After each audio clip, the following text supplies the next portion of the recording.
Ahsoka is training Sabine to be a Jedi. Well, sort of. Let's talk about it. What's up, everybody? Welcome to Sector for Nerds, and today we are going to be chatting about the Ahsoka series Part 3. Make sure you guys like this video and subscribe to the channel. Help me reach 1,000 subscribers, you guys. I have been working towards that goal for so long. I want us to get there. And if you could, head over to my other YouTube channel called Top 10 Character Moments and subscribe there as well. We just recently passed over 300 subscribers, so thank you guys so much for that. My next goal over there is 500 subscribers. Subscribing to my channels is free and it really helps support me as a content creator. Thank you guys so much. Before we talk about Ahsoka Part 3, I just have to say, I can't believe that Ahsoka was only 30 minutes this week. I mean, it's not like we've had 7 seasons of Clone Wars and 4 seasons of Rebels that had episodes that were only 22 minutes each. And oh my gosh, don't even get me started on all of the wooden acting in this show. I mean, people should never look sad or depressed. People should always be happy and joyful, and everything should be sunshine and rainbows and running around like a bunch of pretty horses and ponies. And you know what? I'm so sick of this show, you guys. Let's all cancel our Disney Plus subscriptions. Star Wars is done. It's dead. This is ridiculous. If you guys couldn't tell with the sound of my voice, I'm being sarcastic. Those are just a few of the many complaints that I've seen with this show.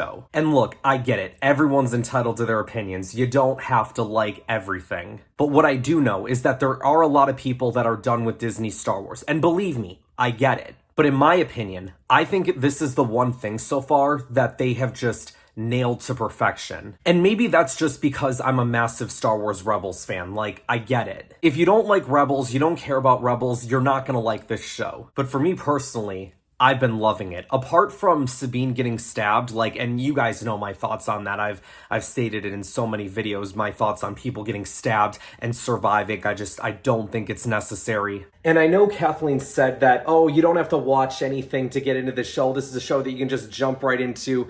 That's just Kathleen being Kathleen. You really do need to watch Rebels before watching this show. Ahsoka is another story where you can step in at any point and not feel that you necessarily have to have seen everything.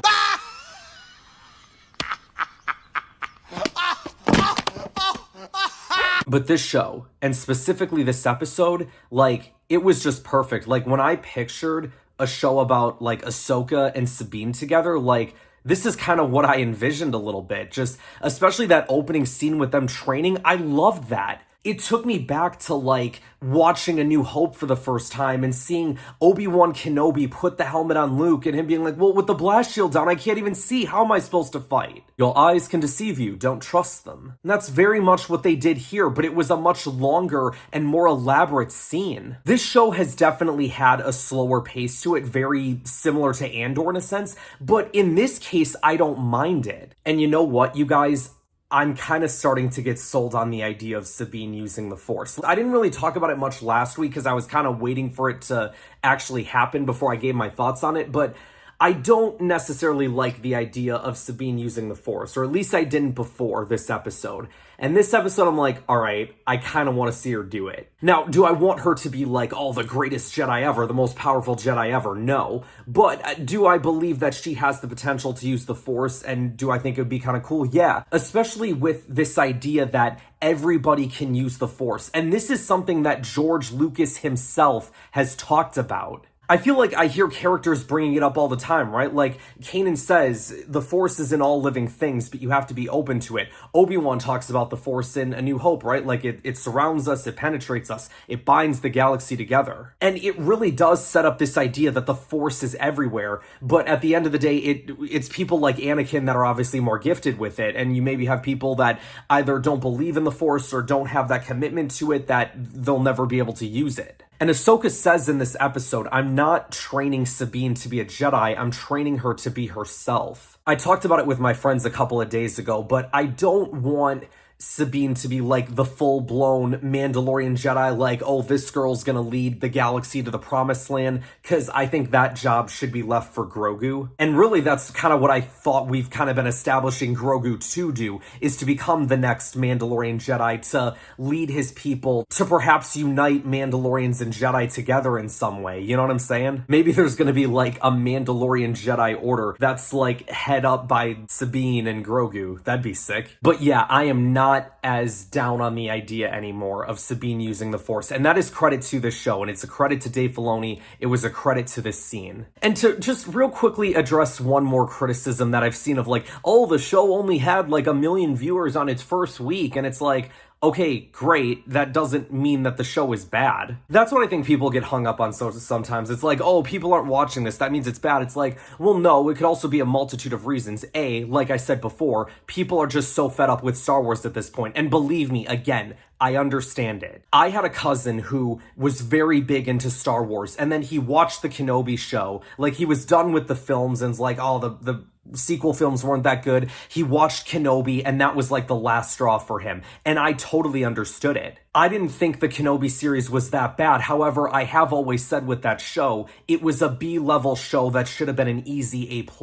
But there were a lot of people that felt very down on it. And like I said, I understand it. I don't know if I want to say like Star Wars fatigue, because I think diehard fans of Star Wars will, it doesn't matter how much content they put out there. It's not about fatigue. It's about putting out good quality content. And if people are fed up with the content that they've been given, they're gonna stop watching. No matter what, even if this show is good. I mean, look at Andor for an example, right? Like, a lot of people really loved Andor, but not as many people were watching it. Does it make it any less bad for those people? No, it just means that a lot of people were probably fed up with Star Wars. At the end of the day, everyone's allowed to like what they like, dislike what they dislike, but for me personally, man, like, if you ask me what kind of Star Wars content do you want more of, this is what I want. The Dave Filoni content. Clone Wars, Rebels, Ahsoka. In my opinion, I think Dave Filoni is the only person that truly understands Star Wars. That's in the current Disney regime. I brought it up last week, and I'm gonna bring it up again this week. The New Republic sucks. Like, you have these freaking lazy-ass senators that are just like, oh, there's not gonna be any more war, there's no more Thrawn, there's no more all this stuff. Hera's like, bruh, I got reason to believe that this dude is coming back, and if he comes back, we are all doomed. We need to stop this right now before another war starts. Oh, there's not gonna be any more war. You just want this because you're looking for Ezra, who heroically died at the Battle of Lothal. And I loved how Hera got emotional too. Like, you don't know that. It's like she was sitting there being a professional the whole time in front of these morons, and then she finally snaps at the end, and that's where, like, Chancellor Mon Mothma, by the way, love to see Mon Mothma again, steps in, is like, hey, enough's enough. It's like, you sit here and you watch these New Republic freaks, and it's like, yeah, no wonder the First Order took over. It's like, no one believes that the Empire is gonna come back, and you have all of these people. You have people like Ahsoka, and Hera, and Leia, and that one rebel pilot from The Mandalorian. All these people with an actual working brain that are like, look, there is something going on out here. We can't piece it together yet, but something is going to happen if we don't start acting and we don't start preparing. It's like, if you would have just acted a few moments earlier, or a few days earlier, a few weeks earlier, you could have solved the problem. But you wait and you wait and you wait. If you would have acted sooner, you could have stopped it. But instead, you're at the point now where you can take all the precautions in the world.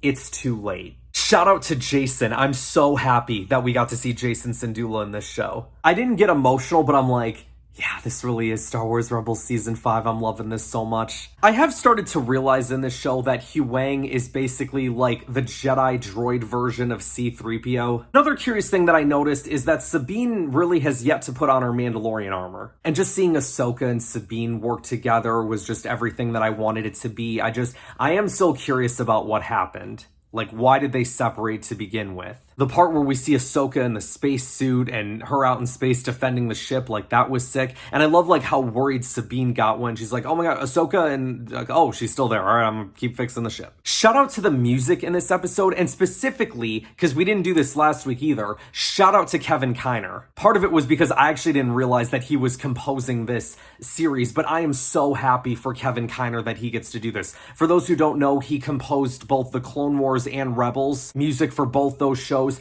And I remember listening to that Purrgil theme in this episode when they see the Purrgil, and it's that same theme that they use at the end of season 4 when they attack Thrawn's fleet. And Sabine's just like, I haven't seen these things since the day Ezra vanished. This was an incredible episode. I had so much fun watching it. I cannot wait to see what they do next week. I would have liked to have seen Balin like a little bit more, but I'm sure we'll get him more in like later episodes. I'm very curious about the identity of the latest Inquisitor that they've got in there. I've heard the rumblings, I've heard the speculation, but I also don't want to get my hopes up, because usually what'll happen is, right, if you set yourself up for failure that way. People say like, oh, this is gonna happen, oh, this is gonna happen, and then it doesn't happen, and then people get disappointed. But yeah, you guys, I'm loving this show. This is already like the best thing that they've done in Star Wars for like the Disney Plus live action era of Star Wars. And we still got 5 more episodes to go. But let me know what you guys think about the show in the comments below. Are you liking it? Are you not liking it? Let me know. Be sure to like this video, subscribe to the channel, share this video with others to help support the channel, and I will see you guys